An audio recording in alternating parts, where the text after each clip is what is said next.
Rock ধীরে ধীরে স্প্রাইটের একটা বোতল ঢেলে দিল সেই $300 মিলিয়ন গোল্ডেন ডিমের ওপর। এক মুহূর্তেই ডিমটা গলে গেল। আসলে চোর আগে থেকেই আসলটার জায়গায় নকল ডিম রেখে দিয়েছিল। ফিমেল এজেন্ট সঙ্গে সঙ্গে অর্ডার দিল, গেট সিল করো। বড় দরজা বন্ধ হতে শুরু করে। ঠিক তখনই ভিড়ের ভেতর দাঁড়ানো সেই চোর হঠাৎ দৌড়ে পালাতে থাকে। জনসন তার পিছু নিল, কিন্তু অটো গ্লাস ডোরের ভেতরে আটকে গেল। সে শুধু দেখতেই থাকলো কিভাবে চোর পালিয়ে গেল। চোর দৌড়াতে দৌড়াতে জামা বদলিয়ে ফেললো। সে আর কেউ নয়, সে ছিল জ্যাক, দুনিয়ার নাম্বার 1 ক্রিমিনাল। সিকিউরিটি ফাঁকি দিয়ে ভিড়ে মিশে গেল। যেই না সে মেন এক্সিট দিয়ে বেরোতে যাবে, ফিমেল ইন্সপেক্টর আগে থেকেই গেটের সামনে দাঁড়িয়ে। জ্যাক সঙ্গে সঙ্গে মাটিতে স্মোক বোমা ছুড়লো আর ধোঁয়ায় মিলিয়ে গেল। কিন্তু জনসন তার ট্রেস ধরলো এবং সেকেন্ড ফ্লোর পর্যন্ত তাড়া করলো। ছোটখাটো চটপটে জ্যাক একটা ছোট হোল দিয়ে লাফ দিল, কিন্তু জনসন ষাঁড়ের মতো ভারী ভর্তি গিয়ে সেখানে আটকে গেল। তাড়াতাড়ি সে ম্যাপ দেখে অন্য দিক দিয়ে পিছু নিল। একটা করিডোরে জনসন তার পথ আটকালো এবং বন্দুক তাক করলো। জ্যাক ভান করলো যেন সে ডিমটা দিতে যাচ্ছে। ঠিক তখনই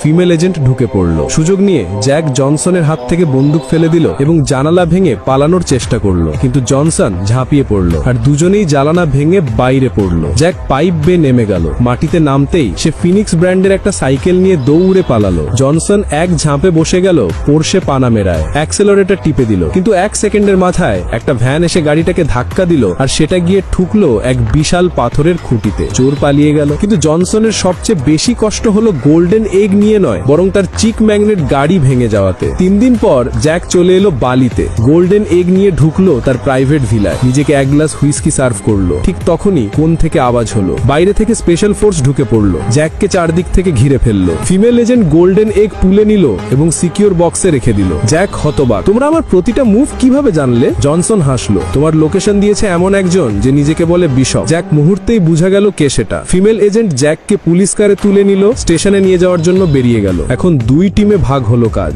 জনসন পেল গোল্ডেন এগ ট্রান্সপোর্ট করার দায়িত্ব, কিন্তু গাড়ির দিকে ফেরার সময় এক চোর এসে ট্রাঙ্কের ডিমটা আবার বদলে দিল। ড্রাইভার বলল, স্যার ট্রাঙ্কটা পুরো বন্ধ হয়নি। জনসন ছুটে গিয়ে চেক করলো। ডিমটা ভেতরে আছে দেখে নিশ্চিন্ত হলো। ফিরে এসে গাড়িতে বসলো, কিন্তু আসল খেলা এখন শুরু। চোর আসলে গাড়ির নিচে লুকিয়েছিল। সে বেরিয়ে এলো, মাস্ক খুললো আর সামনে এলো বিশপ, জ্যাকের সবচেয়ে বড় শত্রু বিশপ।